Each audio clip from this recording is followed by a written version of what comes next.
Hi, welcome back to Peregrine. So if I asked you to imagine and you're buying the dreamiest, most charming Paris apartment, you would probably imagine something like this. And in this case, this is a stereotype about Paris that is actually not untrue. So to this day, about 60% of Paris housing is of this Haussmann style. So if you were to ever live in Paris or even come here as a tourist, there's a good chance that you could end up staying in a place that looks like this. And for me, I've actually lived in apartments of this style at different points in my life, including recently. But about 2 months ago, I decided to move out because I was just having too many issues. And I'm now in a place from the 1970s. So in this video, I want to tell you a bit more about these Haussmann buildings, some of the history, how you can recognize them, and some things to watch out for if you're ever going to stay in this kind of building, so that you don't end up like falling prey to all the potential downfalls, because these are old buildings, so there are things you should be careful about. So first, let's start with a bit of history. We have to jump back to the 1800s. France was ruled by Napoleon III at the time, and he had spent some time in London. He thought that it was very clean, very modern, and he wanted Paris to be as nice. So when he returned, at some point he tasked Baron Haussmann with coming up with an urban plan for Paris. Because at the time, architecture was still quite medieval, the streets were narrow, disease was spreading widely, and it smelled. So there was really a need to make the place a lot nicer to me. So Baron Haussmann came up with a few rules for how to standardize buildings, basically. And those rules were followed for the next few decades, and that's why you see so many of these buildings around now. So some of the rules were that the buildings had to be no more than 6 levels high. The height of the buildings had to be proportional to the width of the street, so that you wouldn't end up again with such narrow feeling streets. And there are different types of tenants, I would say about 4 throughout the building. So on the ground floor you had storefronts, and to this day that's still what you will see for the most part, unless the building was really fancy, and then you couldn't have stores for some reason. And then you had the first floor, or the entresol, which literally means between floors, so it's kind of a throwaway. It was just storage for the store below. And then on the second floor, that's where you started to have residents. And the second floor was the noble floor. That's where the most wealthy families lived.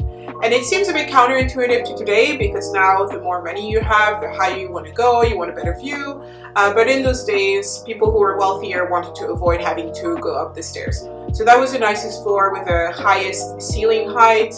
Also the nicest details around the inside and the outside of the building, and that's not necessarily the case so much anymore, that the wealthiest people live there. And then going up to the next 3 floors, they're basically about the same, like working class families who had a bit less money, even though you will see those same ironclad balconies around the 5th floor. And the reason why is just visual symmetry from the outside, so that it wouldn't look so bottom heavy with just 1 balcony on the 2nd floor. And above that you had the maids' quarters. So to this day these buildings look quite similar from the outside. You'll recognize them with the limestone, mostly for the building itself. You'll see those iron balconies on, like I said, the 2nd floor and the 5th floor. Some buildings have been renovated in the meantime, so that you'll find balconies on other floors as well. The maids' quarters on the top floors sometimes I think have even been attached to the floor below, but in many cases they've been turned into these like really small apartments where students typically live. Sometimes there are even whole families living in there, which is, you know, really tight space. They're usually 9 meters squared. And I remember, for instance, when lockdown started a few months ago, there were a few stories in the news about these kinds of families that, you know, unfortunately are in such small spaces and weren't able to move around. But, you know, I think we've seen stories like that in many cities, many countries. Other ways to recognize a Haussmann building from the outside is actually the shape of the building. So they tend to be L-shaped or U-shaped, and then in the little gap you'll have a courtyard. And sometimes these courtyards are really nice. They can have a whole garden. I've even seen fountains, and sometimes it's just the storage where you have the large trash bins. So it's not always nice, but it's a little bit of outside space, and sometimes you might be facing the courtyard rather than facing the street. Those buildings also tend to have really large windows, so that's also a way to recognize them. And from the inside, you'll see usually hardwood floors, the crown moldings, which are, you know, quite famous, I think, when people picture Paris apartments, and of course the fireplace. And the fireplaces, for the most part, are not working anymore. Some buildings actually do have them still functioning, but for the most part, they are closed and replaced with electric appliances. The crown moldings tend to still be there. So a lot of these aspects are still maintained in those buildings to this day. And some buildings have elevators now, although they're really, really small. I can't really think of a reference besides like phone boxes or phone booths, but I don't know if people know what those are anymore. So now let's get to some of the things that you should be careful about if you're looking into living in a Haussmann apartment.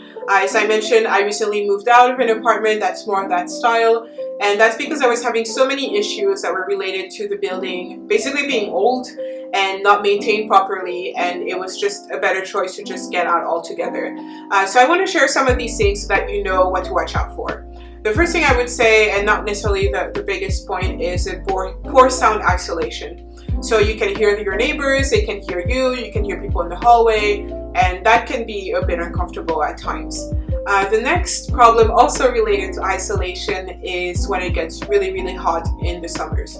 Especially if you're on the very top floors, it really is like an oven at this point. You're right under the roofs, they're really heating up, there's poor air circulation, you're in a small space, it can be really tough. I've actually not lived in those maids quarters or maids apartments in the past, but that's the experience. And even if you're on a lower floor, my experience is that the airflow is not that nice, and you definitely don't have any kind of central cooling. The next point is poor cold isolation. So, kind of same issue, but when it comes to the winter, you really have cold air getting in really easily.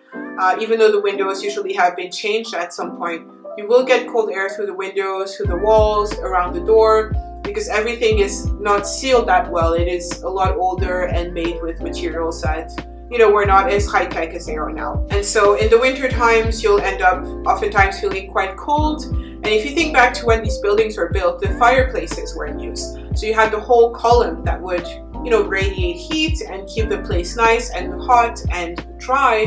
But nowadays, these are not working anymore, and in many apartments, they've just been replaced by a small electrical radiator. And that's just not enough to heat up the whole space around it. And I lived in an apartment that was quite small. I was in a studio that was only 20 meters squared, but having only this one small radiator was just not enough to keep the place warm or to keep the place dry, the air nice and dry. So I had these huge humidity issues. I even discovered a big mold issue after living there for a few months, and it was just really difficult to deal with, and one of the big reasons why I moved ultimately. So the last thing I want to mention is high electricity bills.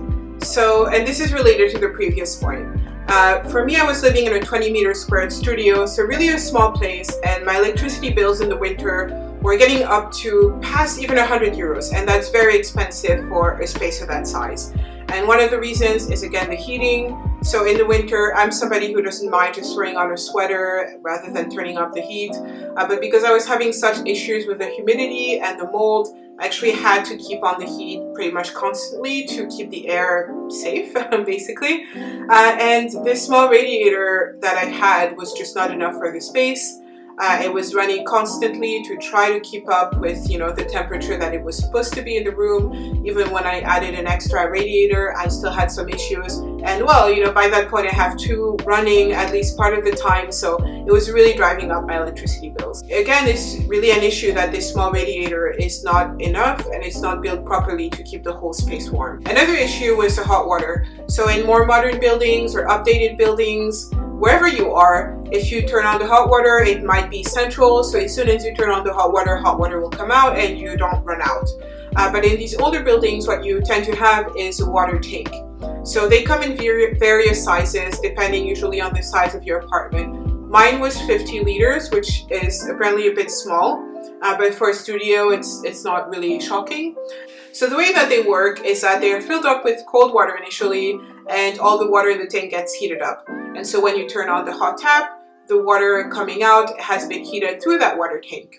So basically, if you wash your hands, you'll take a little bit of water out, and then the hot water tank will run again to heat up the water again. If you do something a little bit longer, like taking a shower, there's a high chance that you will run out before the end of your shower, and then it will take about 3 hours to fill up again. So that was not only inconvenient, but that was also really expensive. What I was told, at least by some experts from the electricity company is that my water tank was small, so then it was causing it to run quite constantly.